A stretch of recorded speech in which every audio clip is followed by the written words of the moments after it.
Okay, JJ, we are here live on our business survival series. I want to thank you for showing up here with me. I know it was all last minute. I did a webinar last week in which I talked to you about you a lot. I know you saw a little bit of that.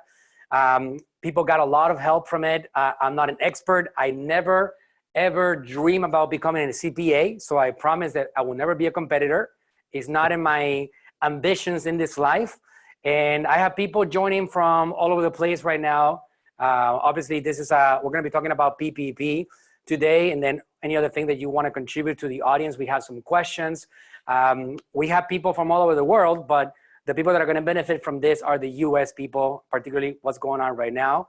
So I want to thank you for being here again. I did introduce my audience to you last week, but anybody that doesn't know who JJ the CPA is, we have about 45 minutes with him today. JJ, can you tell your short version about who you are, what you've been doing the last few weeks, and how you're helping people with the situation we're going through? Well, you bet. Thank you so much for having me on. I'm honored, and I was so taken aback to see that you included me in your show. I've been a CPA for going on 28 years. I've got my own practice for the last 23. I primarily work with tax planning, tax strategy with small business owners and the owners that own it. And I am a big believer in helping people. And so when this all went down, or was starting to go down, the coronavirus, I created a community service website, so to speak. It's JJ the CPA help.com. There's no way that you know who I am. You don't enter any information. It's not a funnel. You don't give me your email address, but it's a hub. And that was when we were dealing with the first Families Coronavirus Act. And then when we came into the CARES Act, I had sleepless nights, all concerned for my clients, and I was putting together videos for them. So I am JJ the CPA, which just says I love being a CPA. My grandfather was a CPA. I love helping people. I love tax. So it's great to be here today. I really appreciate it. And you know what you referred to is on my YouTube channel, JJ the CPA, is where a lot of people are getting this information, and I'm getting a lot of good ideas. So it's great to be on the show today. I really appreciate the opportunity. Well, that's where we found you, JJ. And for people that are on Facebook right now, I want to make sure that you guys, yeah, it's only me on Facebook, like I explained that it was going to happen, Rain. So we're going to post the link. Anybody that's on Facebook right now, you can listen to JJ, but if you want to see his good-looking face, he's a well-dressed man. He looks like a professional, right? If you want to see him, make sure that you click on that Zoom link so you can join us on Zoom. Zoom has been going through some very, very difficult times over the last week or so because there's so many people using the platform that it's causing glitches that it wasn't causing before. So I have been unable to share the screen in my traditional way and bring JJ into the Facebook Live, but you guys can hear me and you guys can see me. You cannot see JJ, but you can hear him. If you guys want to join our Zoom call right now and see JJ's face, please go in here, click that link on the comments and join us on Zoom, and we will get to your questions. I know that I have some questions myself. We got, obviously, JJ, over the last couple of weeks now, since we learned about the government relief programs, I can tell you that in my case, I've never ever felt an inclination towards getting government support for anything in my life. It's always, right, I guess, something that I felt proud of. Right. This is a different situation. And for people that don't know, JJ, what would you say to the small business owner and to the people out there that are maybe struggling with this, that had to close down, maybe they're not selling as much as they used to? What would you say? Why would you believe this is something smart for them to take advantage of? Right. So, you know, we're talking about the PPP, the Paycheck Protection Program, which came into play really about 8 days ago. It is just that. It's a program that the government's putting out there to protect the paychecks. So for small business owners, and small business meaning 500 or less employees, it is actually really meant for the employees. It's a way for the employees to not go on to unemployment because you know they're not going to get as much. They can stay on the benefits. They can get back to work as soon as possible. They might be able to still do some things for the business from home. And so what you have to look at it is it's almost the government helping the small business by helping them keep their employees employed so they don't have to go on in unemployment. And then included in the calculation is the payroll plus the employer paid health insurance, the state unemployment taxes that are paid, as well as the employer match. You take that for the last 12 months, divide it by 12 for a monthly average, divide it or times it by 2.5. So if you have $360,000 of these combined expenses, your monthly average is $30,000, and then you're looking at a $75,000 PPP program amount. And so when you're now looking at the $75,000, what you're able to spend the money on is the payroll that you just got money from, but then it's also going to go for rent, utilities, which includes telephone and internet, as well as any interest on legitimate or in business name mortgages and loans. And so part of this is very temporary, very short term. It's a bridge. It's a way for you not to use your own loans, so to speak, or use up your own, credit, so to speak. And so I hear what you're saying, because Manuel, when this first came out, I didn't even think about it for myself. As a CPA, it's tax season. I'm still doing some things, and not to get into my personal circumstances, but after I started evaluating and I really haven't been able to do as much, my staff is at home, we're closed. I looked at it as, okay, I now am not going to be in a position where I'm going to run out of money, and then when it's time to regain and reopen, then I now don't have payroll, or I don't have money for that. And then I'll just say this, so I know we want to get onto other questions, but know this is what I've told my clients that think just like you and I do. Get the money, and then if you don't end up needing it and you don't end up using it, so to speak, because it is for payroll, rent, utilities in a nutshell, you can just pay it back. Okay, in essence, here's a program with some money. If you don't need it and you don't use it, then just give it back at the end, which in essence is 6 months from now, and you just write a check back. The clients that have been concerned, like, well, I don't want to take on debt. Well, it's not debt until you determine that you didn't use all of it. Okay, interesting. So I had a list of a few questions on my own because I know people are asking questions about it. I already have a bunch of great questions that the people are asking. But a thought on that particular subject is that how do you keep track? Because I know the idea is you get the loan and you have a maximum 4% interest, which is backed by the government. And then you have 8 weeks to use it to pay payroll, utility, mortgage, rent. How do you keep track of that? It's like a QuickBooks only thing, or how do you keep track so you can then be 8 weeks later, hey, government, we actually did what you asked and we used this for this. And this is exactly what we use it for. Is it okay just to present those numbers, or do you need to show evidence about how your business doesn't have any other expenses and you spend the money there and that's what it all went into? What are your thoughts on that, JJ? Yeah, great point to bring up. The one thing I'll note is that, yes, the CARES Act listed 4%. A few days later after that, they went down to 0.5%. And then Friday on the 3rd, they landed on 1%, just as an FYI.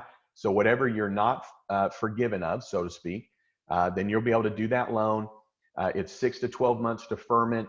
And then once the loan goes into play, it's over 10 years. There's no prepayment penalty, so you can pay that off at any time. And then 100% you will have to substantiate your expenses. It's not a random check, maybe.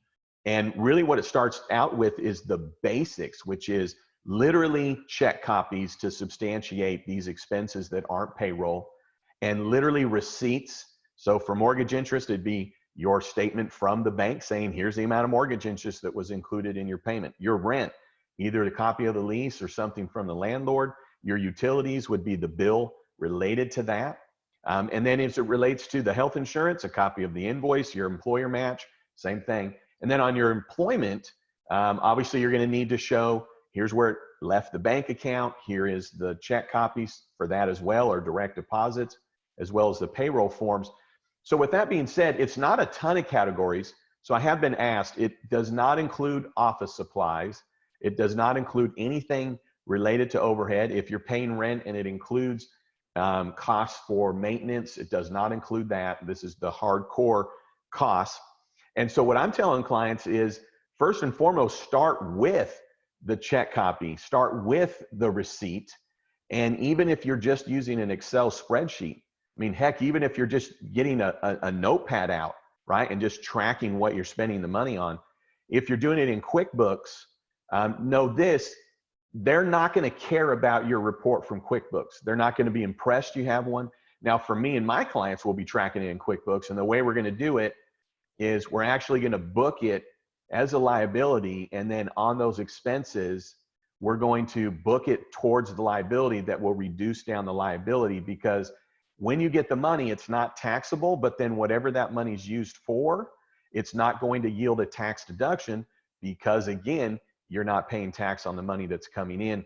And so it'll be interesting to see how the IRS wants to account for that. My hunch is that they'll show it as a separate line item potentially that's not necessarily income, and the expenses are offset, to be seen on that. But know this, they're 100% going to ask, and there'll be no funny business. It'll be with the bank that you got the loan with. And by the way, the PPP is only with the bank, not online with the SBA, only with the bank. And it will be a bank examiner that represents the SBA that unfortunately is not going to be that concerned about the reasons that you may have used it for other purposes. It's pretty specific. Here's what it needs to be. And the last thing I'll say on that is it's really meant to be 75% spent on payroll, 25% spent on the other things. If you miss that mark, it just means that that'll be a portion not forgiven at the end. So they can actually do a partial forgiveness. It doesn't have to be the whole thing. That's right. That's right. So the one thing to note, and there's some discussion still on this, I mean, it does state in the law that when you're getting this money, you're certifying you're going to use it for payroll and these costs. If you misuse it, then you could get in trouble, so to speak. I don't know the definition of misuse. Misuse would be you go into the casino with it, you're pulling it out. You buy some gold brick bars. You buy some gold. You buy some gold brick bars or something like that. Right? Yeah. That's right. So I guess what I'm saying is you really want to first focus in on ensuring you're using it for those purposes, and then you're able to use your other funds, your other line of credit, et cetera, to cover your other expenses. Right. Okay, good. So just to recap, first of all, I'm going to just say to the guys on Facebook that you can only see this face. You cannot see JJ's pretty face, which is prettier than mine. He's hired. I don't know about that. Better dressed. All right. So you can only see me. If you guys want to see JJ and me on the interview, there was a glitch with the system and I was not able to get the data over to Facebook. All right. So which means that you can only see me. If you want to see both of us, you can actually go to the link in the comments and just see the whole meeting there. All right. I got some people more joining on the Facebook Live and on Zoom right now. So just to, on this example that you mentioned right here, so we already know about this. We talked about that. For people that don't know, JJ, if you have $360,000 in payroll, not in mortgage, not in utilities, in payroll, right, you're entitled to get 2.5 months, right? Right. So that would be $75,000 that you can get with a maximum 1%, which is the one thing that we got in place, with a loan forgiveness that could happen if you deliver the evidence that you use that money for payroll, 75% of that money, the other 25% for mortgage, rent, or utilities. Is that right? You nailed it. Absolutely. Okay, so here's a question, JJ. Have you seen already banks start the application process? Because we know Trump said that it was last Friday. A lot of banks said, no, we're not ready. We don't have enough data. Where are we at today, Monday, at this time? Yeah. So Monday morning, all of the clients of mine that applied actually now have been submitted because the banks came in and did work on Saturday and Sunday. The bigger national banks, I think were smart, and they said on Friday, hey, listen, we're still waiting for the final information from the SBA on how to make this work. But my understanding is that starting yesterday, some of the big banks, the national banks, had told their customers, hey, we got your information and we've submitted it. I have yet, though, to have any clients that have gotten word back that it was approved. So it was submitted. And my understanding, though, is that it's meant to be an easy process, almost like an ATM machine. I mean, the bank puts in the right information, you have certified it, and then the money's supposed to come there, soon thereafter. It's designed for 48 hours. I think in the beginning, I'm telling people, be patient, because, it's kind of like the fire hose that's never had water through it. It's going to take a little time to fill up and be able to flow evenly. So just be patient with your bank. But from the standpoint of how many applications are getting submitted at a time, what I am hearing from the bankers is that the initial applications that they're doing while their staff is learning it is taking about an hour per application, regardless of the size of business. And once they kind of get cooking, they're anticipating that it'll be about a half hour worth of time. So the thing to note is there's only so many hours in the day, of course. And with our lovely, wonderful bankers, they are working overtime on this, because I know everybody talks about bankers' hours.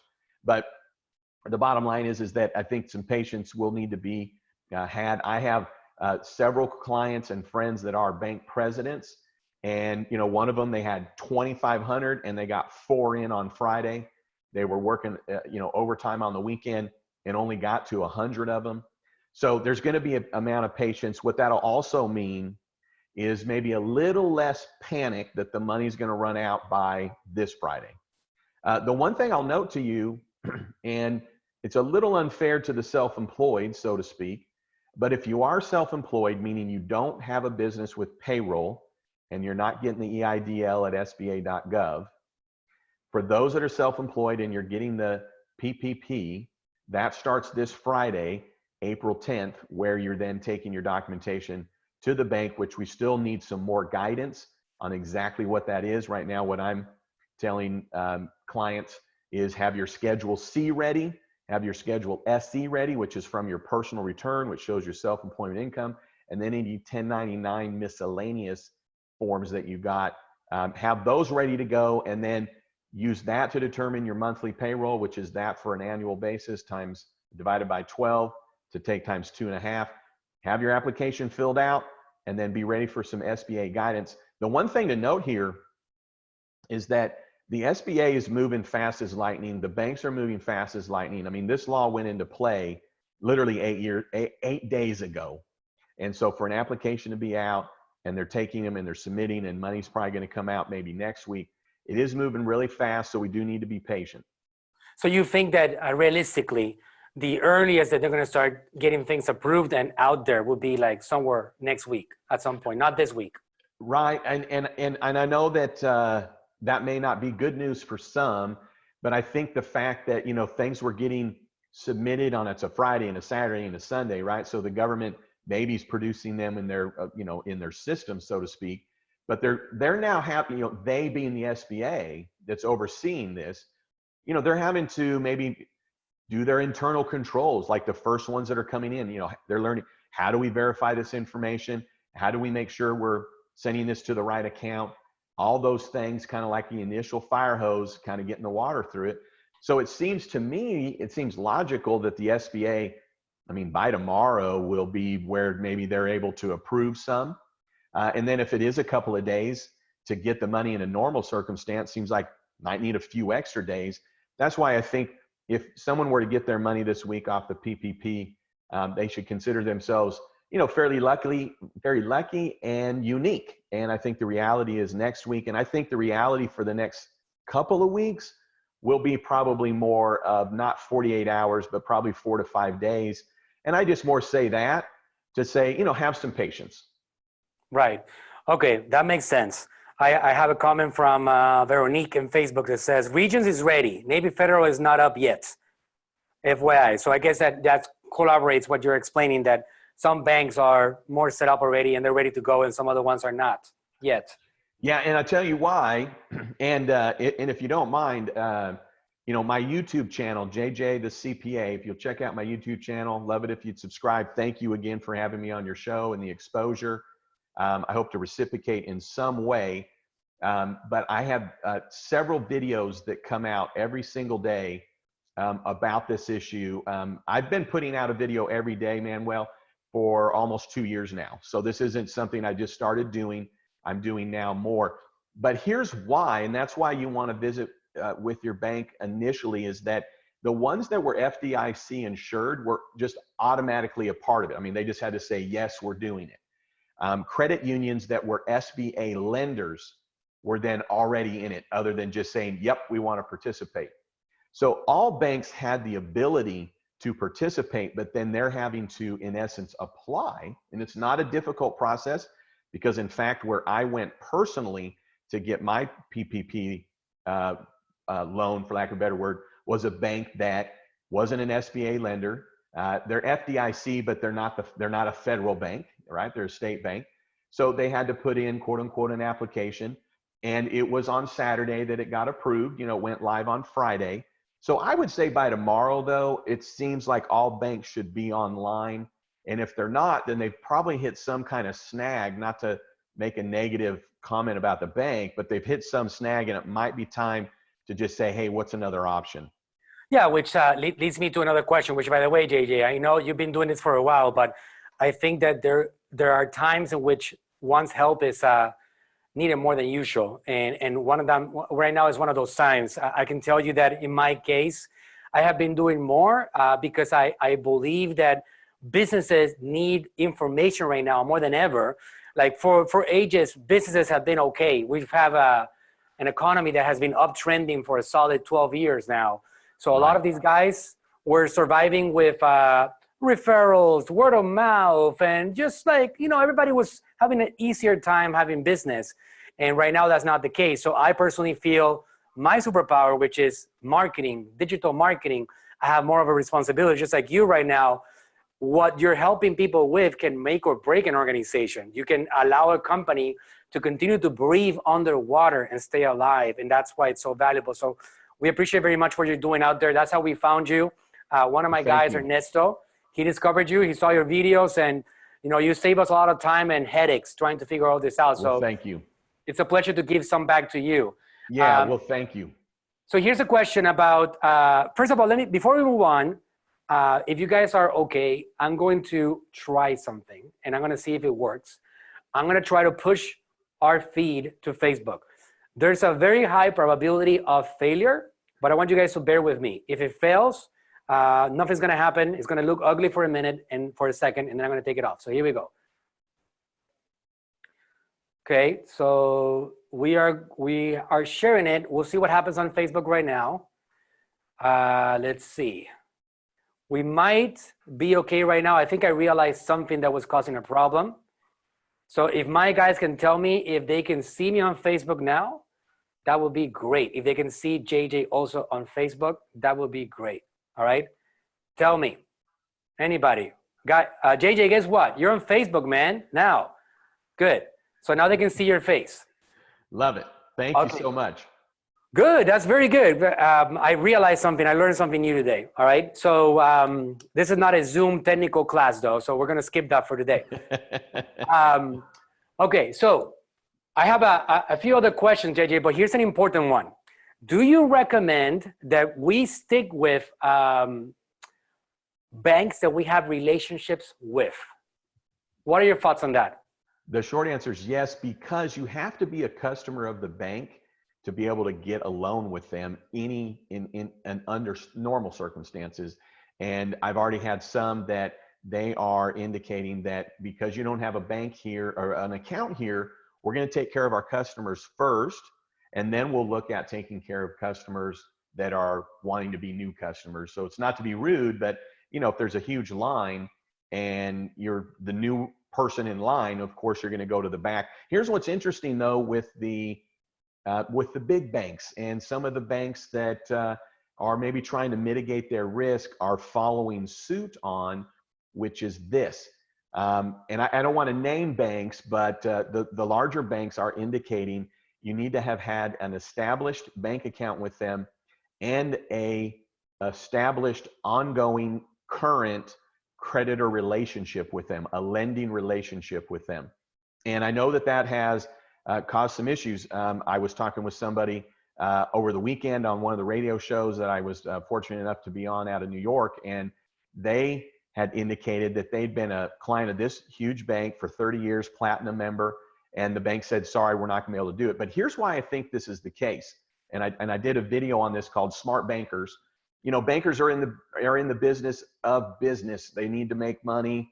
That's just how it works. So I think what they're doing is they're saying, okay, if we're going to have a client that's going to come in and get money from us, even though backed by the government, supplied by the government, but if we have to carry loans on the books at 1%, then what else are we doing with that client? Because if we have loans on the book with this client at 5%, then I think the banks are kind of collectively saying, okay, hey, here's the total amount we're going to have with this client. You know, maybe 100,000 on the PPP and $500,000 with this other loan. And if this is at 5% and this is at 1%, then overall it's something that's worth it for them, because we do have to remember banks have to keep reserves in place to be able to lend out future dollars. And so if they have a lot of dollars on their books at 1%, they still have to have the same amount of reserves, but then that affects their future ability. And we can't have banks tumble out of this thing. I am a little surprised that it's not like getting the EIDL. You know, the EIDL you get online, SBA.gov, and that's more of a fit if you don't have employees. Or the break even on this, I did a video on this as well, where if your total payroll costs, you know, you'd put up there the 36,000, but if your total payroll costs or your net income from self-employment income is less than $48,000, EIDL. you should go ahead and get the EIDL, which is only at SBA.gov. And when you go there, right at the top, there's a strip that you click on it, and it's $10,000, and you don't pay it back. You don't pay it back. You have to qualify for it, but you don't pay it back. There's a lot of people here that probably would be interested in that. I have, for example, JJ, a lot of people that are Amazon sellers. They sell their products on Amazon. They maybe have a couple of virtual assistants overseas that obviously don't qualify for a payroll plan. So these guys, in this particular case, let's say, for example, they do sell and make a few $100,000 a year, but they don't have the actual payroll in place. Do these guys should go for the EIDL program? Because it doesn't really apply, right? Or what do you recommend in this scenario? Yeah, great point to bring up. And the short answer is yes, because that is going to yield probably a quick amount of dollars. Now, I will say this, though, even if they have, you know, they're paying individuals that don't qualify as an employee, because there's that, whether it's stateside or not. But what you'd want to make sure, though, is your net income from your self-employment earnings above 48,000? Because if you're self-employed is really just comes down to, are you filing a Schedule C with your individual return? Yes or no, you're self-employed, okay? There's a couple other things that come into play related to that, but just if we're really boiling it down for the overall. And so it very well could be that that's the case. Now, if you have an S corporation and you're paying yourself wages and you're paying no other individual's wages, you qualify. Your wages qualify. If you're in a partnership, you cannot pay yourself wages, like ever. It's not anything to do with this law. You cannot pay yourself wages. But if your box 1 is subject to self-employment tax, which on a K1 from a partnership, which is a Form 1065 K1, if you're subjecting it to self-employment tax, you'll know it by looking at your K1, because box 1 and box 14 will be the same, which indicates self-employment earnings. And then box 4 on a K1, if there's an amount there. So your box 4 and your box 14 only on a K1 from a partnership, because those only exist on a partnership. That's also self-employment earnings that then would qualify, and you would be applying for it then down at the individual level in your EIN number. Now, one thing I'll just throw out there, though, is that there are some employers out there that they're Schedule C, because I had one I just visited with this morning. They're Schedule C and they have employees. So they need to do one application taking the payroll of the actual payroll and the employees, plus then whatever their net incomes from the self-employment tax. But I will say this, we have more guidance that we need, because there's still very little. I'm saying now, I believe it will be the net Schedule C, but there are 3 categories on that application that came out Friday. One's sole proprietor, one's self-employed, and one's independent contractor. I don't know the reasoning for the 3 check marks, because for regular tax purposes, they'd all go on a Schedule C. So I'll be curious to see what'll come out on that. And really anything that's come out I try really hard to pay attention to the comments to do some videos. And so I know you're going to have a lot of questions that maybe we're unable to get to. So whatever you think is best, you know, we could, if you're able to, you know, shoot me a snippet of this and I put it on my YouTube channel, and then anybody that had questions, they could post it to that video so that they see that we're connected, so to speak. Right. I've really been taken aback. I had a little over 2,000 subscribers 12 days ago. I have now over 10,000. That's great. And I've had over 350,000 views in the last 12 days. And I've got literally, well, I'd have to look to verify, but I want to say that I've had about 26,000 hours watched. So I feel, now I have felt more of a responsibility. Last night, I literally fell asleep. I woke up and I started answering comments in the middle of the night on YouTube channel and fell asleep doing it, and then came back and fell asleep again. And so I'm enjoying it. I'm getting a lot out of it, and I'm not asking for anything. I'm just enjoying helping people. And again, I'll say this: I created a free website. It sounds, when you know nowadays when you hear free, you're like, yeah, right, you know. But www.jjthecpa.help.com. You don't enter in an email anywhere. I don't ask for any of your information. It's jjthecpa.help.com. But it's just a resource, and thank you. And on there I have the PPP application and worksheets and how to come up with your number, and then how to do the tax credits. And I talk about, you know, survival on some of the pages, you know, how to predict your future cash position. And it's not just on the PPP. And I started doing it because I was putting things together for my clients. And I thought, you know, I think other people could benefit. I'm already doing this for clients. And so the reason I set up a separate website is that so no one would confuse the fact that it's just for community service. So I have a website for my clients, but I'm not promoting that because I'm not trying to bring on clients out of this.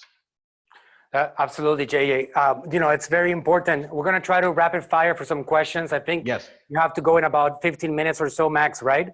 Okay. Because you have your own live 25 event. minutes. I mean, whatever. I'm just going live on my Facebook. I'm sorry. I'm going live on my YouTube channel at 4. So if we need to go a little past, that's okay. This is a very, very important subject, obviously. You know, the world goes round and round because of businesses. So if we can save them and make them continue staying in business, we're creating a massive impact. So this could be a game changer. I have a lot of questions. JJ, I know I have a lot of people. Make sure that you follow JJ, follow his website, JJ the CPA help.com, all right? And check out his YouTube channel because, you know, he knows how to educate, and that's what makes a difference between a good teacher and a bad one. You need to be able to get in front and talk to them and have them understand what it is that this whole thing is about, even though there's so much confusion and so many different opinions and misinformation left and right. So it's great to have somebody that can help us and take us by the hand. I have a couple of great questions. For example, somebody on the EIDL, there's a lot of interest in that. And for example, Jojo is saying, how long does it generally take for the SBA EIDL to go through the lines and get approved or rejected? What's your thought on that, JJ?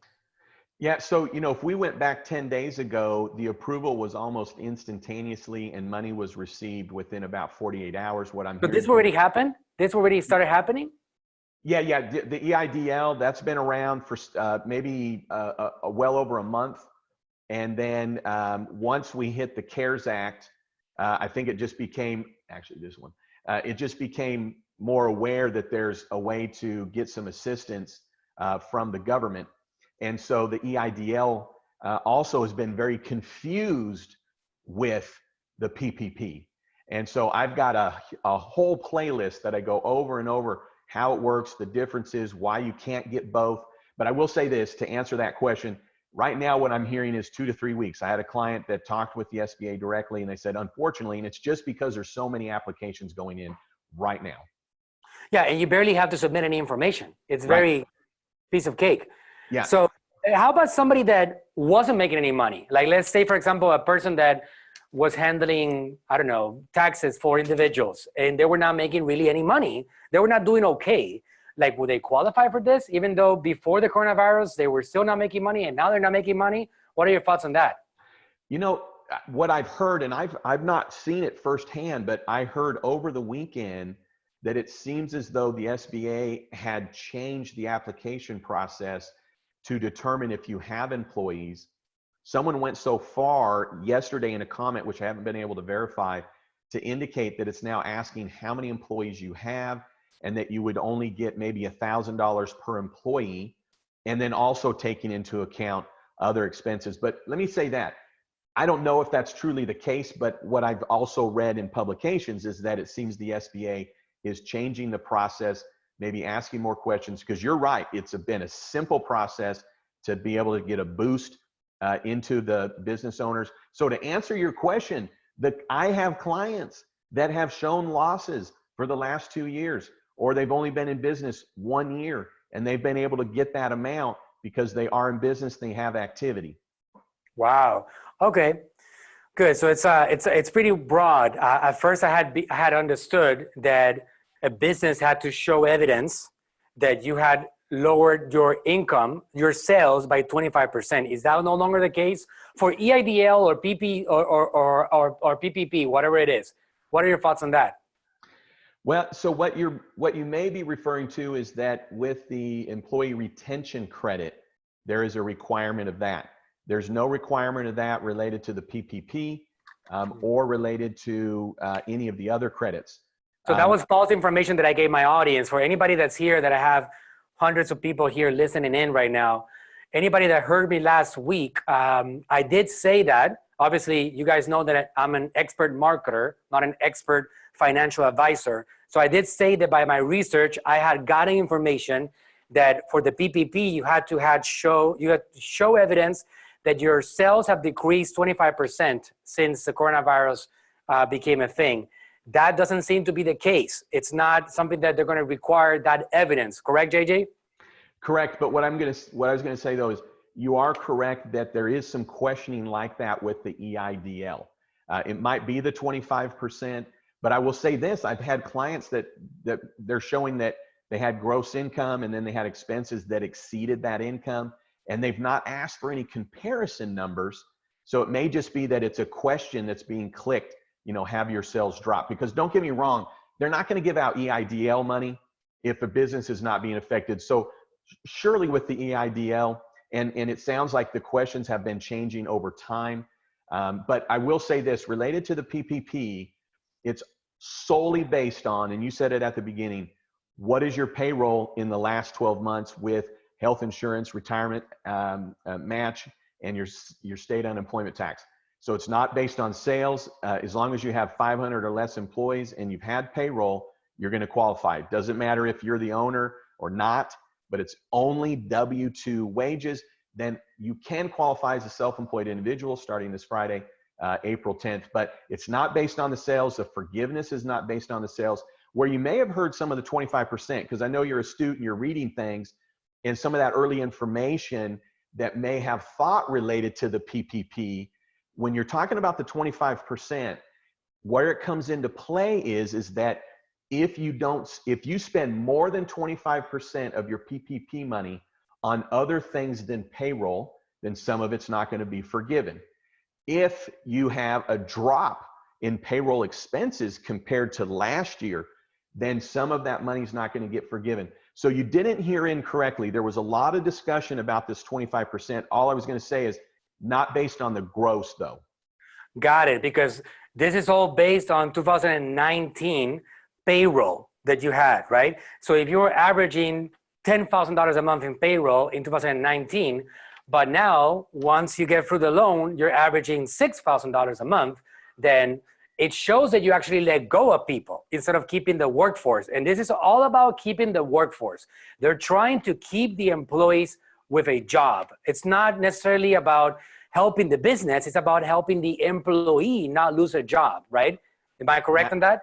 You are absolutely right. I'll mention one other aspect to that, which is that when you're looking at the PPP, and you talked about it in the beginning, know as a small business owner that in some ways, this doesn't even really help you in terms of your own pocketbook, your own take home, unless you're on the, you're on payroll.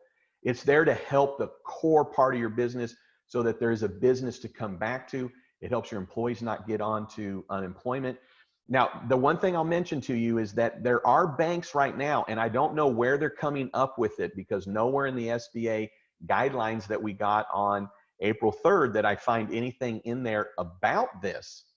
But banks are accepting calendar year 2019 payroll. The law is the last 12 months, period, the end. So everything that we put together was the last 12 months. It was April 2019 through March 2020, last 12 months, because that's more of an accurate number. That's actually what it should be based on. And the thing to remember is that, yes, we're, get in there, get your money. But we talked about it also at the beginning. When it comes to the forgiveness time, you are going to have to show at that time, here's how I actually came up with my number, because here's now how I'm going to do the forgiveness. And if you've got payroll that's that far off between 19 and 20 in that first quarter, you're going to have maybe a few little issues there. But the other thing I'll mention to you is there's actually 3 methods in determining the loan forgiveness related to that head count and that dollar amount. It's probably not enough time to go through with it, but it is exactly what you just said. But there's actually 3 ways that they actually compare it. One's on a head count, one's on dollar amount, one's they compare it to this short period of time in 19 to this short period of time in 2020. Your point is valid and on point. I'm just saying there's actually a step down finite amount. So if you're down 1 employee, I don't see that you're going to have any issues there. But to your point, if you went from 10 to 6, then you're going to have a portion of that loan that's not going to be forgivable. Yeah, because people are going to try to get away with like, yeah, I went from 10 to 6, but I started paying my 6 more. And, and then it just leads to people trying to cheat the system, right? And the whole purpose behind the program. So you did say that you can choose whether you do the calendar 2019 or you do the last 12 months. Because what I had, JJ, was that it was 2019 period. If I can include January and February, that's better for me because my payroll was the highest on January and February. But I was told that it was only the calendar year 2019. No, I'll just tell you this right now. The law, the right way, period, the end, is the last 12 months. Last 12 months. Period. Okay. It's the banks that somehow are allowing the 2019. And it might be that there was something that came across verbally from the SBA or some kind of understanding. And I think the reasoning for that is that when this comes live, it came live April 3rd, there's probably a lot of people that didn't have their first quarter 941s done. And so maybe this is a way to help with that. But you're absolutely right, because your payroll can be vastly different. So the way I approach it is, what's the law say? Do that. You let the chips fall where they may. Don't pick, because again, when you go to loan forgiveness, just because the bank allowed you to do something, I'm not saying that it's wrong and you're going to be in trouble per se, but just because the bank allowed you to do something, you're still the one responsible for the amount that you took and the amount that was spent. Got it. I have a great question here from Claude, and Claude says, can you not apply for both EIDL and PPP? It's such a great question. And the short answer is technically yes. You could, go to a disaster site and find that there's one mobile home giving away bottles of water. And so you go over there, you get in line, you get a bottle of water, and then you look to the right and you see another mobile home giving out a bottle of water. And you're like, well, I'm going to go over there and get another bottle of water. So here's the deal. It's both programs are for the same purposes. It's just that the EIDL, which is also the COVID-19 disaster loan, which is only on SBA.gov, you go there, okay, you can get your dollars. That was in existence before the CARES Act came into play. Then when the CARES Act came into play, it contains the PPP, then you're able to go get money and you're able to get more, and it's based on payroll and there's more provisions. And I have clients that are getting $3.5 million based on it, okay, because they have that much payroll, where you're talking 10 grand regardless of the business size over here in terms of free money, so to speak. You can get more than that from the SBA, but then it's a loan. But here's why, and this is the part. I want people to hear the second part of what happens here, the second part, because everybody just hears the first part and then they want to ignore the second part. So if you qualify, going back to that first example you had up there, okay?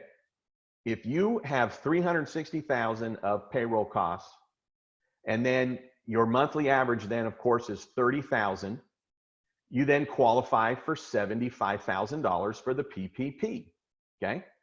Now, if you go and get the EIDL, okay, and you get $10,000, and before I say this sentence, I want everybody to hear the next sentence though, and I'm having fun with this, but it's just true that no one seems to hear the second sentence.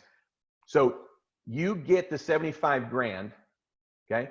But if you get $10,000 from the EIDL, okay, then you're only going to get 65,000 from PPP. Now everybody needs to hear that. Oh wow, that's good. Okay, good. So I just realized something.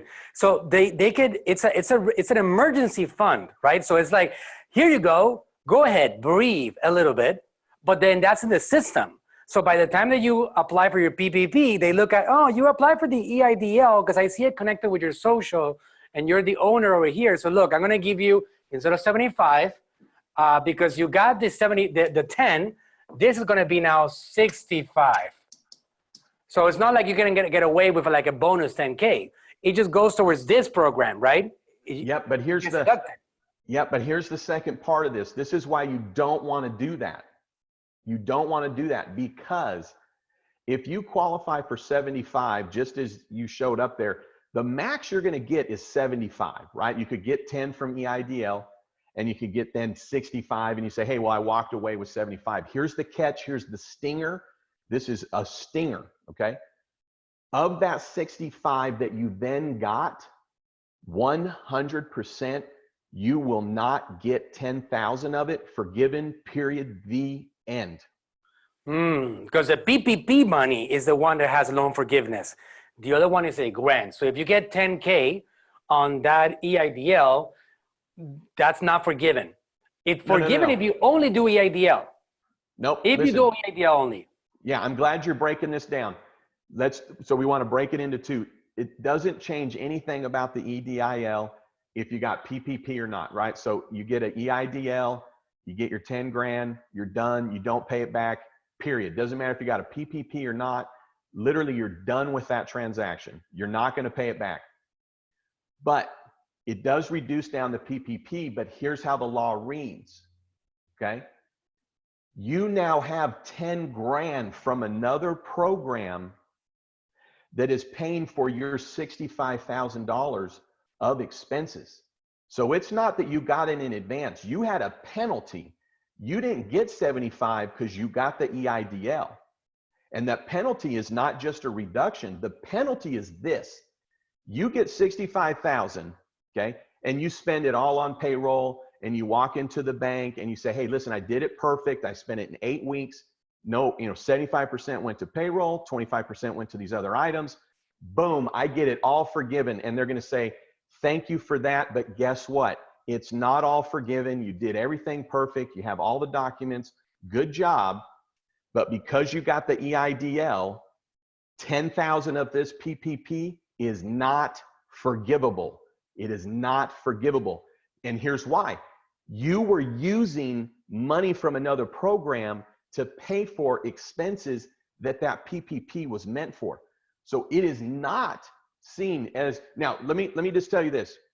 If you have someone in dire straits, okay, before the PPP, you might go, well, I'm going to go and do this. But in about a week now, maybe 10 days, the PPP is supposed to work as fast as the EIDL. So there's no reason to do the EIDL. And then where the controversy is that before PPP came into play, well, what about the individuals that got the EIDL? Are they now going to be penalized? And there's not any direction on this, but based on everything I've been reading, here's how I think that'll land. Now I'm talking about you got the EIDL before the CARES Act, okay, which was before March 27th. You're now going to be in a situation where it will still reduce down what you're going to get for the PPP, but it probably won't yield in a guaranteed non-forgivable amount out of the PPP because you got the money a long time ago and you were using it for before this era. So it's definitely not you just do one or the other, period, the end. Got it. Okay, so long story short, stay focused, be patient. The program is actually going to be effective for everybody else. Do you foresee a moment in which they're going to say, I'm sorry, we run out of money? Or do you think that Trump is going to keep on funneling money down this program until everybody gets what they want? Yeah, great question. So there's 349 billion. The first day, according to the government, 3 billion was spoken for nationwide. But the government has already said that if they run out of money, they will go back and fund more. But the key on this is that this is something you can only apply for through June 30. So this doesn't mean does the money run out before the end of the year. This means do they run out of money before June 30? Got it. Okay, good. So got a few minutes left. Here we go. Rapid fire. JJ, are you ready? Yes. Okay. Do you have any reasons why anybody should not apply to PPP? If you have payroll, you need to apply. If your wages are less than 48,000 though, go get the EIDL because you'll get more money. So less than $40,000 a year, 48. go get the EIDL, $48,000, which is the math. We actually got that right last week. Okay. Can PPP, this is an important question for people that have e-commerce, Amazon sellers, etc. I've been seeing this question a lot. Can PPP loan money be used to buy inventory? Can it be used in advertising, to pay professional services? No, zero, none of it, period. None of it, right? Now, obviously, you're gonna keep on buying inventory and you're gonna keep on buying other things if you have the cash flow. But when it comes to presenting the data to the government back, it's gonna have to be clear evidence that you spent it on payroll, mortgage, rent, utilities, correct? Correct. And I don't think you need to show that this exact dollar went to this exact payroll, but you're right. I mean, it's going to go in your operating account. And when it's said and done, you need to have hit those benchmarks. Correct. If you don't have enough evidence that that money that came in was spent there, then it's not going to be all fully forgiven. As simple as that. Okay. So here's another question. If you have the employees and have the payroll, would you just get half of the forgivable loan forgiven? I think you answered this already, kind of, right? So it's somebody like you let go of half of your workforce, but you got the amount for 2019. Are you just going to get forgiven half of it? What are your thoughts on that? Well, here's how that'll work. If we're going rapid fire is whatever you spend on payroll, if you just give back the rest, then it's all going to be forgiven. If you're planning on retaining what you didn't spend on payroll, then it's not going to be forgiven. So if as I've had to talk with clients and they're like, well, I don't know if I want debt, I might let go of some people. I say, well, take the money, spend it on payroll, whatever you don't spend on payroll, rent and utilities, just hand it back and it'll all be forgiven. Okay, great. I have a bunch of people here, some people here that are from over other parts of the world. No, this program does not apply to people that are international. This is only for the US citizens. I'm right, JJ? Oh yeah, absolutely. Yeah, this is just U.S. and there's even a provision in the application, unfortunately, but I mean, it indicates, are you a U.S. citizen or a legal resident? Right. Okay, great. So if my bank is not approved PPP loaner, what bank should I go to? So first of all, start with an FDIC. I wouldn't go to the big banks because they're requiring an existing relationship, most likely also an existing. So go to an SBA lender. You should be able to find that by just Googling in the area. Go to your state bankers association. And on that website, I guarantee it'll list the PPP providers.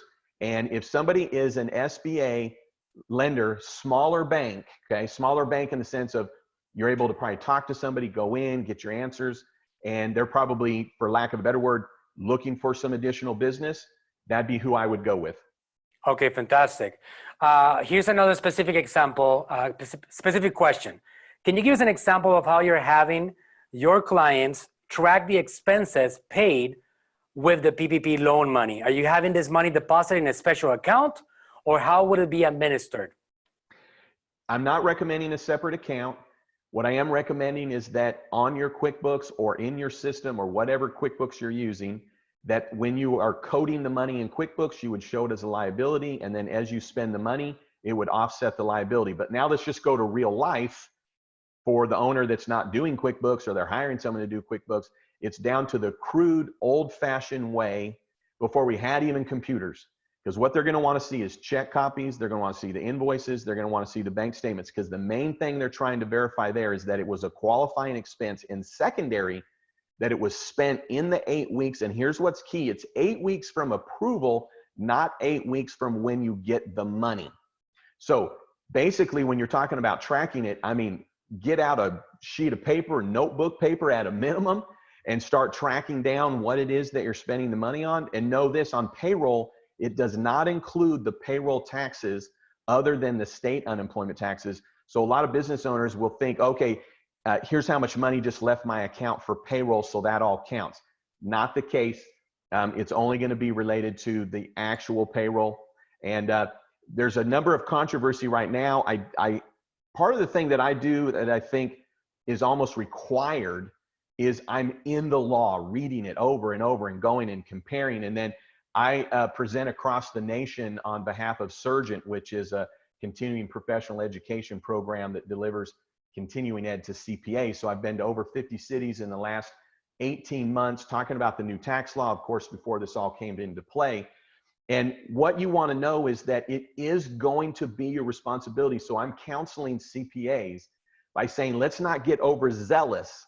You just have to say to your clients, here's what you need to track, here's how you go about it, and then they need to be able to present it. But down to the basics, that's what you'd want to have in hand, kind of almost down like paper documentation, or at least the equivalent in PDF. Got it. Okay. Do you have any thoughts on this particular issue when it comes to 1099? Because today, JJ, a lot of us that are entrepreneurs in this modern era, we have a lot of people on 1099s, right? So for example, I have people, my organization is composed of 60 staff. I got 25 people local, and I got more than half of my entire agency is actually all over the place, and I have a lot of people on 1099s. They work for me, they're on schedules, but they're 1099 staff and they're independent contractors. Will this apply as a PPP, or they have to individually apply themselves? What are your thoughts on that?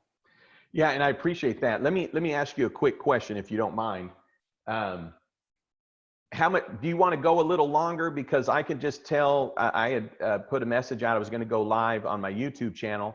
So I could have Amanda go live on my YouTube channel, and she can just tell everybody to go to your Facebook. I don't think I'm going to have a lot of people. Or how much longer did you want to go through some questions? Well, I still seem to have a lot of interest here and some questions, but I would say 5-10 more minutes. What do you think, JJ? Okay. I'll go as long as you want. Do you want to just go live on the? Okay, and tell them that I'm on live right now with the Facebook Marketing Ninja. You're the man. Let's do it. So yeah, just go live and tell them. So with that, it's a great question, because the banks, I think, were adding some confusion on that in the beginning. The short answer is no. You only get to include your payroll. Now, if you're self-employed, okay, that's a different story that I'm going to get to in 30 seconds. But as the employer, you paying an independent contractor, 1099, whatever you want to call it, if you're not putting it on a W-2, it's not going to count, period, the end, zero exceptions. And here's why. Yeah, and here's why. The SBA came out and indicated last Friday very clearly, the reason why is that those that are independent contractors, those that are getting the 1099s, get to go and get their own PPP or their own EIDL. So there's no reason to loan money to a business to pay independent contractors when the independent contractors can go out and get their own support. Okay. Yeah. Okay, so that brings me to a question. Let's say on that case, right? I have employees that are on W-2s, and I have a lot of people that are on 1099s. Would this be something that you would consider acceptable? Scenario, I have this staff, and I obviously have to pay them. They're important independent contractors to me. They're very important. They are essential to my operation. I want to keep them going because they are valuable. Copywriters, video editors, graphics guys, and all these guys that I don't want to lose. I have been working on building them out and making them rock stars for my organization for a long time. How about if I did this? I have two situations here that I could do. I can say, look, because you're a 1099, I cannot put you on this program, which means that I don't have enough money to keep you on the payroll. I cannot keep on paying you because I'm not getting the government support and my income has absolutely crashed since coronavirus, right? So we have two choices here. Choice number one is that you go and apply to the EIDL. You're not gonna do the PPP because you don't have payroll. I have payroll, you don't. So you're gonna apply to the EIDL and you're gonna get that $10,000 grant. And I'm gonna keep on paying you. But once you get that money, let's say that it's $10,000 and the salary of this person is $2,500 a week. Once you get that money, for 4 weeks, the government is going to pay you. And you continue working with me. Stay with me, all right? So now, for those 4 weeks, the government continues paying this person the $2,500 a month, even though it's not really paying them, it's just a grant, $10,000. And the other option, that's one option, after 4 weeks, they already got those $10,000. That gave me the relief. I saved $10,000. They got it $10,000. She wins, he wins, I win, right? The other scenario is that, because in this scenario, they keep a job. On this scenario, they don't have to go find a job somewhere else. They get to keep a job and they keep on having a job. Despite those $10,000 gone, I continue having them on board. The other scenario is like, no, I just want to keep the $10,000 for myself and get some relief. And I'm going to be like, okay, now how does that make sense? Because I didn't fire you. I kept on paying you. You didn't lose a job. Why would you think it's fair that you keep your job and you keep the grant? That doesn't really add up. That's actually unethical in my viewpoint, right? Because it's like you're benefiting from the government when you were not affected by the coronavirus in the one bit. So how about that scenario A? And the scenario B would be like, oh, you want the grant? Okay, go ahead and get the grant. Bye-bye. I cannot pay you. You don't have a job anymore, right? You get the idea? Because a lot of us that are business owners, we have that scenario. We do have 1099 people that are on a schedule, that they're effective for your organization, they're important. So it doesn't make sense that we continue paying them and they get a grant. That doesn't feel fair, right? But how about if we tell them, okay, you want to get the $10,000, go ahead and apply, but I'm not going to be able to keep you on a payroll. Bye-bye. Go get a job in an era that has 10 million unemployment claims in 2 weeks. What are your thoughts on that particular scenario, JJ? Well, I'm glad you brought that up because I'm going to make sure that what's clear is when you're getting the EIDL, I know that you talked earlier about a 25%, so maybe I got caught up in your comment about the 25%, but when you're getting the EIDL, you are clearly indicating that your income has been affected. Maybe there is the 25% question. I thought it was just more of a general question. So I got caught up being a numbers guy when you said 25%, but nonetheless, when you're getting the EIDL, you are certifying under penalties of perjury that you are at risk and that you are losing money, okay? That's the first thing. The second thing is that self-employed, believe it or not, under the CARES Act, qualify for federal unemployment. It's unprecedented, never happened in the history of the United States of America that self-employed qualify for that up to $600 per week of federal unemployment. So if they're in a position where they're not able to get as much work, obviously, then they can go get federal unemployment. Right now, there's nowhere to go to get it. It's not at the state, period. It's only at the federal, period. My understanding is that will be administered through the IRS, but they've indicated that it'll be the week of April 13th that they will, in essence, say, hey, here's where you go to apply. I don't know why they're waiting so long. But then let me tell you this on that PPP though, okay? So if you were to have, in your example, those that are working for you, they're 1099 because they're independent contractors, right? I mean, you probably have because of how you probably run your business, you probably have very clear-cut independent contractors. If their income is under 48,000, that net income, okay? Go get the EIDL because you're going to get 10,000 bucks. But here's the thing, check it out. April 10th, this Friday, self-employed do qualify for the PPP based on their net income. But so let me clarify, when you were asking earlier, do we get to include 1099 income? Me as the employer does not get to include anybody I pay 1099s too. I don't get that as a loan to me. And the reason is the person that gets the 1099, so now jump down to the level, I'm now the receiver of a 1099. The receiver of a 1099 can go get a PPP.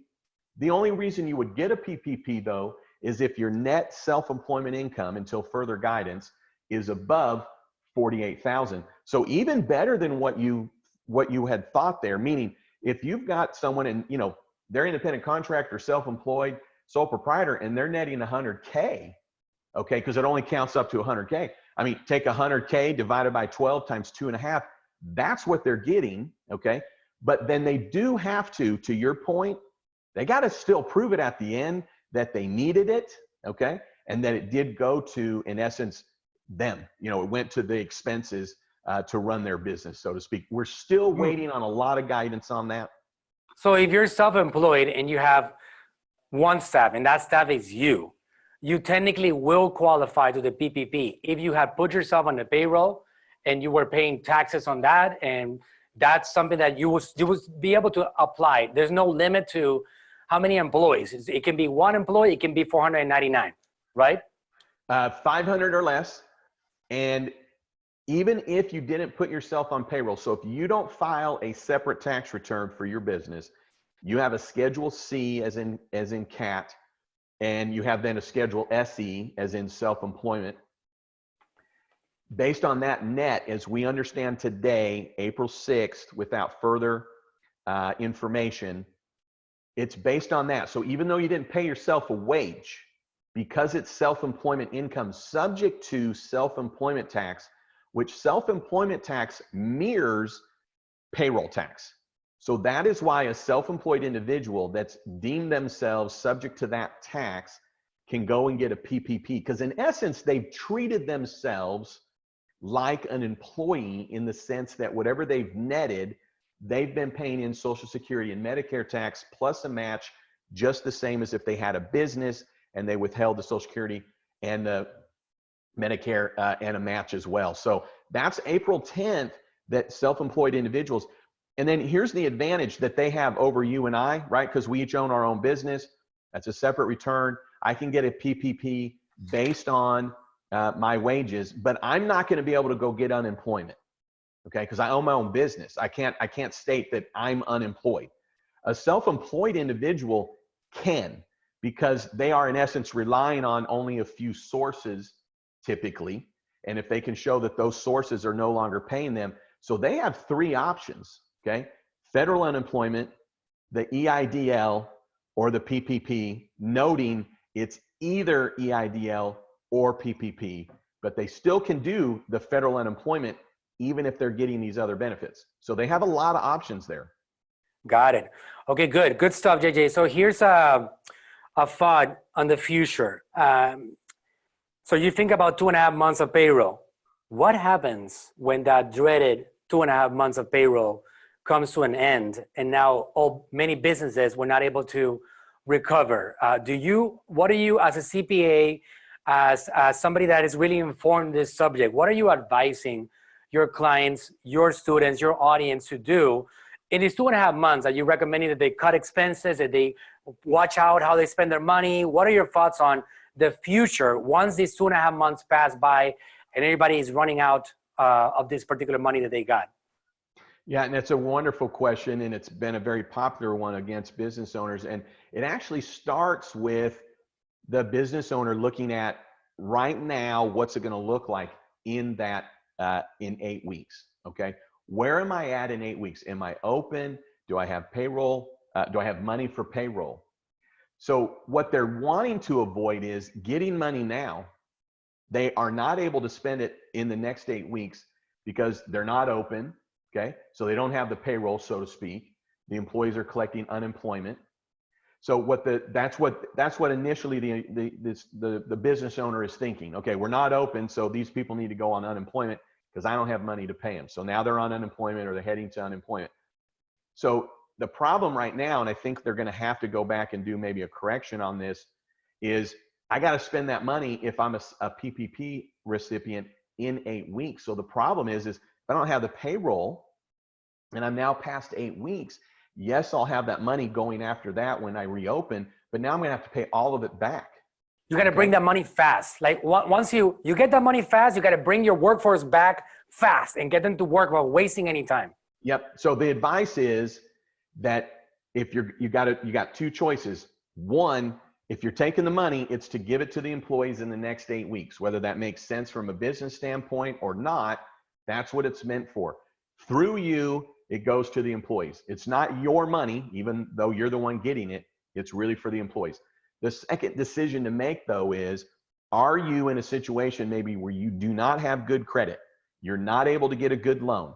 You're not able to get money right now. Banks are probably not going to loan you money if your business is shut down right now, no matter how good of friends you are. And if you don't mind, in my book, JJ the CPA here, I talk about the top 60 questions over the last 27 years of my practice.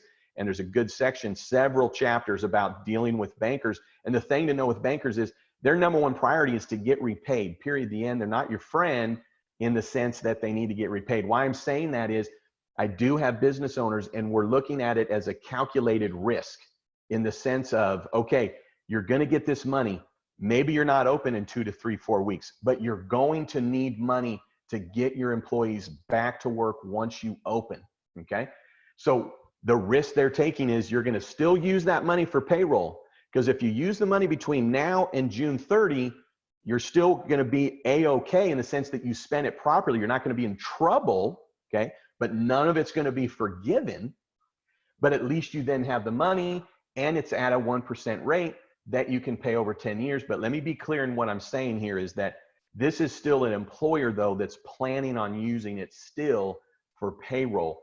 What I think they need to do, and I think we have a hint of this, but I think what they need to do is it's not spent in 8 weeks, it's maybe in 12 weeks. And the reason that it was the 8 weeks is that, when they put this together, it was before the era that we're in right now, where they're recommending that we wear masks everywhere we go, et cetera. So it was put into law, and then things have rapidly changed since then. So I feel like it'll get extended, but right now we don't know that. Okay, good. Let's just take a few more questions, JJ, and and we can wrap it up because I know you got your YouTube live going now.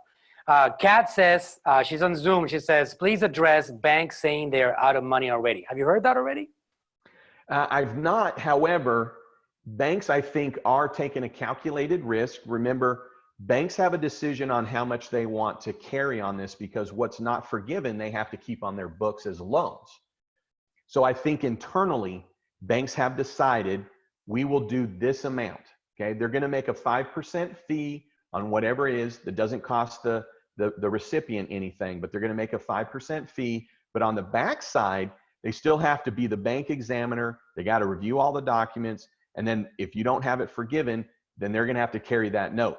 So I just think internally, they've decided, hey, let's just do, $10 million worth of these, because the numbers will probably be, we're going to have to carry, 5 million still on our books. And that's a risk that we'll be willing to take down the line. There's not money that's run out. It's not because of the federal government. And there is not, as I understand it, the SBA does not say this bank gets this much and this bank gets this much. It's just would be an internal decision. Got it. Okay, it's not at the government level. It's like what the bank is doing to address their own situation. Right. Okay, so from Facebook, I got Aber Fashions. She's saying, or he's saying, for LOC, self-employed, and I don't have any payroll, but I still have rent, utility, and myself. Is this the same thing, the example that you talked about, which you're self-employed and you can apply as a PPP for the PPP program? So we got 3 scenarios here. If you're an S Corp and you have no wages, you're kind of out of luck, because your K1 is considered investment income.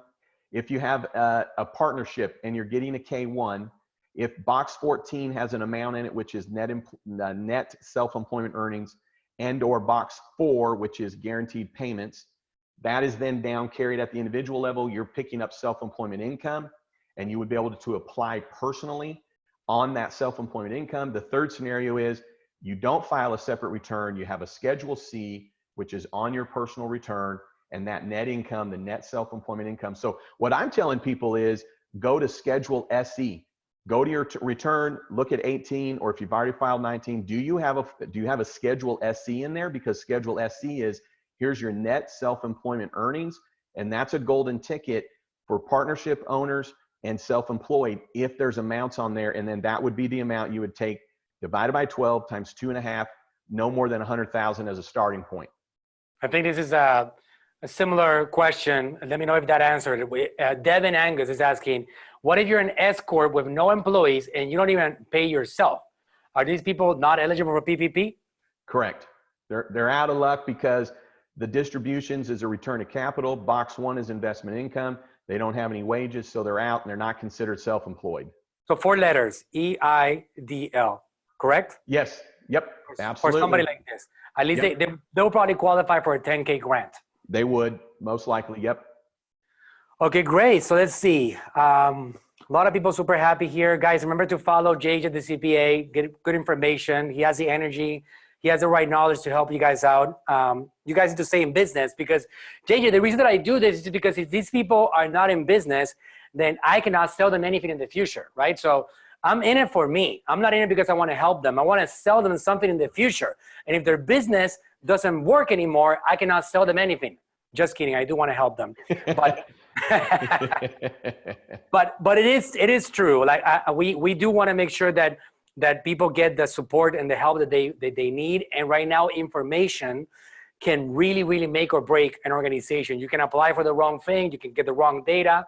You don't apply on time. You don't get into action about this. And then you end up messing up in a big way. Yeah, and if you don't mind, I'll just say this, because remember, at my website, you don't enter in your information. I have no contact information. You don't give me your email.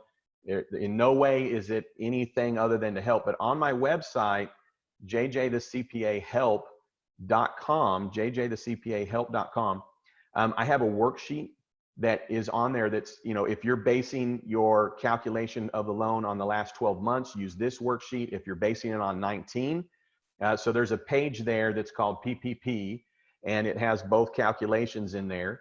And then I have a video for each that walks through that calculation. And then I have a number of other videos on my YouTube channel. JJ the CPA is my YouTube channel. I have video after video and playlist after playlist, trying to provide that information so that you're able to, help yourself. And, it is, I mean, I have to tell you just a personal story. I mean, it gets me even emotional right now, but, I've had 3 businesses that have gone out of business out of this. And, one of them was a 3rd generation, and they were already in a rough spot. And this was an untouchable type family, in my opinion, 3 years ago. And there were other factors, other things that have come into play. And they were kind of on the brink of recovery. And then this came into play, and their customers, some of their big ones, have either gone out of business or done something different. I've got one that it's a cafe that's been around, 50 years, and they're just going to have to close their doors. They've been thinking about it already for a little bit of time. This is already that's happening. But then I've had some others where by listening to the videos and just getting the information and going through it and knowing where to go, it's been able to help them. And so it's been rewarding. So if anything, that's what I'm getting out of it, is that just like what you're saying, it's helping businesses, helping them survive and thrive. And here's the thing to know, and you are awesome. I mean, you're so upbeat, and you bring a lot of not only confidence, but inspiration and motivation. And people, I'm sure whenever they're watching you, are walking away feeling better about themselves and the outlook and today. And that's part of what I try and do in some of my videos. I also kind of approach it from hey, we're going to get through this. It's just a small period of time. And so if I were to say one thing to business owners, it would be this, okay? How many days have you been in business? Okay, I've been in business 23. I'm going to do some math here real quick. So I've been in business 23 years. So that's 8,395 days. Okay. So if I were to look at, how many days are we going to be in this crisis? Let's say that it's 90 days, 3 months, it's 120 days. So if I were to say, what's 120 divided by the number of days, it's going to be less than 1% of the life of my business. We will get through this. And then the second thing I say is, remember, small business owners, when you first started your business, you didn't know where the next dollar was coming from. You didn't know if you could make payroll next week. You didn't know if a customer was going to call or come through or that marketing was going to help. I'm sure if you are working with Facebook Marketing Ninja, you're getting a lot of great tips. But remember, when you first started, you didn't care. You loved what you did. You thrived on that, because that's, I think, part of the difference of an entrepreneur versus an employee is that we'll work 60 hours a week, so we don't have to have a 40-hour-a-week job, right? But we thrive on that. I've got to do this, and I got to get this done, and I got to get this done. Part of what's killing the entrepreneurial spirit right now is that we can't do anything. We can't go anywhere. So what I talk about is, well, what can you do now? Redo your marketing campaign that you're going to launch when you come out. Redo your website. Contact your customers. Get the word out. Do stuff on Facebook. Let people know. Be active, right? Motion creates emotion. Get yourself involved in your business. And small business owners, we are surrounded by our employees. So when we're not around them, we don't have our support system the same way. So rally up with your employees in the sense of on the phone, have a Zoom call with them, do some kind of funny game to stay connected. So bottom line is that it is, yeah, there you go. Battle plan. Boom. I have my battle plan that goes in line with that. Communicate, omnipresence, don't ignore reality, be a stabilizing influence, provide value, build audiences, help the world, become a marketing expert, sell to your best audiences, not just sell randomly to people that don't know who the heck you are. You got to have a plan. You got to have a strategy. That's what it's all about right now. That's where we make the difference between a real successful entrepreneur and the ones that were just riding the economic wave. And we can stand out if we do the right things and we have the right knowledge. So I absolutely love that, JJ. Yeah, well, and I think part of it too is, as a small business owner, luckily I'm being a CPA, I have my own tax practice, I can do things, from home. But, right now, I'm more just saying it as there's ways you can give back. One of the ways that I'm giving back is I'm putting together this information for my clients, but it's also for everybody else. But, it's to help my clients. It's to make sure that we're in a situation where we are able to provide value to our clients. And then if I can share that value, but I haven't charged my client. I have a bunch of work right over here in my home office, but I haven't even been able to get to it. My clients have been patient with that, but I haven't charged for my time and phone calls and up till late and talking to clients at 11 p.m. and 7 a.m. and talking to their bankers and their family, and their wife's on that phone crying about what are we going to do next and should we stop doing this? This is just the time to give back. These are clients that have been with me a long time. It's not time to track my time and send them a bill.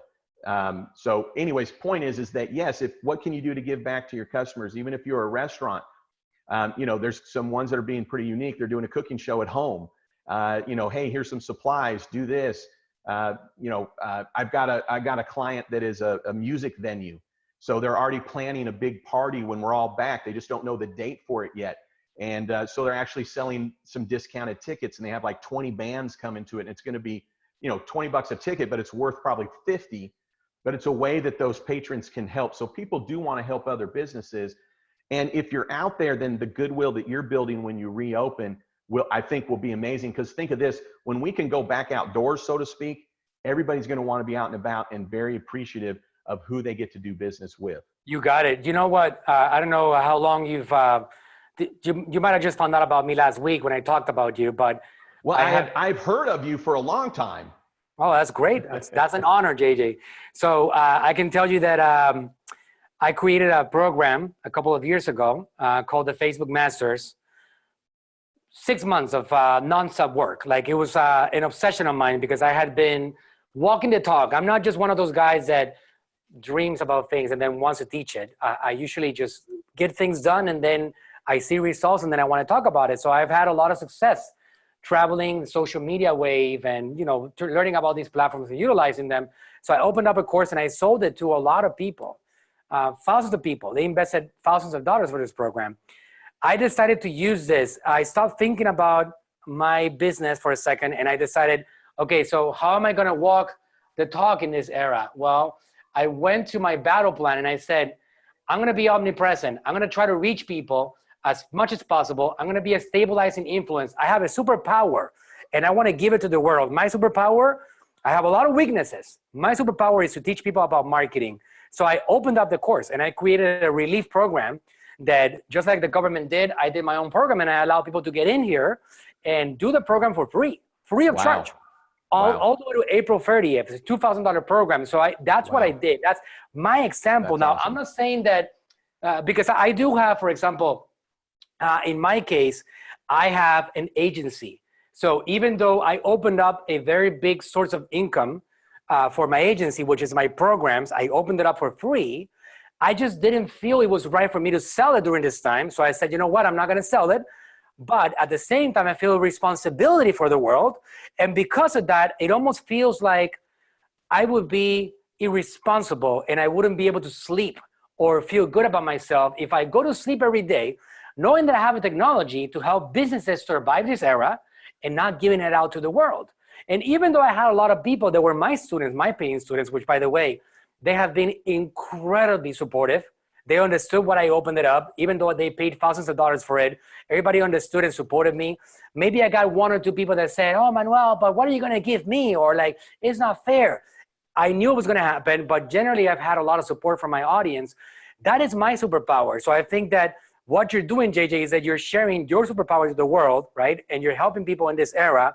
I'm doing that, and it's all about us getting united in this very difficult time so we can pull together and get out of it, because we know that if businesses don't make it, then we're gonna be in a much deeper hole than where we're at. Like if 12 months on the line, people run out of money and they still have to close the business and they still have to fire employees, then recession is gonna keep on going for a very long time, right? So it's very important. You know, we wanna be able to help anybody out there that we can, because that's what's gonna keep the world moving in the right direction. At least in the US economy, we have a solution.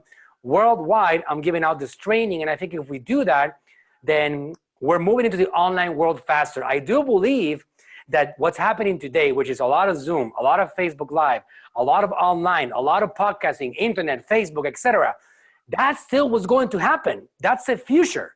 It's just been accelerated. The COVID-19 has created a massive acceleration of the online world. Now, here's the thing that I like to tell people as a very important viewpoint to have when it comes to what we're going through right now, because a lot of people like to look at the negative and be very Debbie Downers about the whole world and doom and gloom and listen to the media.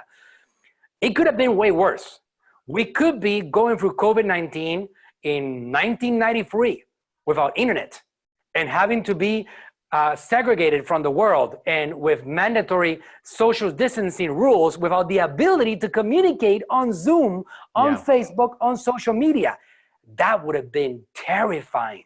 Yeah. Horrible. I can only imagine suicide rates off the charts, depression left and right.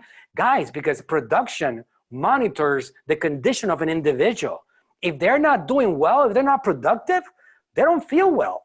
We get to work every day. Why? Because we have the internet. Yeah. COVID-19, together with the era today, has made it that much easier for us to be able to get through this together. And there's a lot of unification that's happening during these times because we have this unique, weird thing that we call the internet. And that's the truth, right? Absolutely. Absolutely. Well, I've enjoyed it. I've got to get to my YouTube channel. Is that terrible of me? We were supposed to go live at 4. So follow JJ, guys. Go and check JJ out. JJ the CPA. You're not gonna find the second one, so it's very safe for you to go ahead and type in the search bar, JJ the CPA. All right, go ahead and search that out and follow this guy. He's gonna get you educated.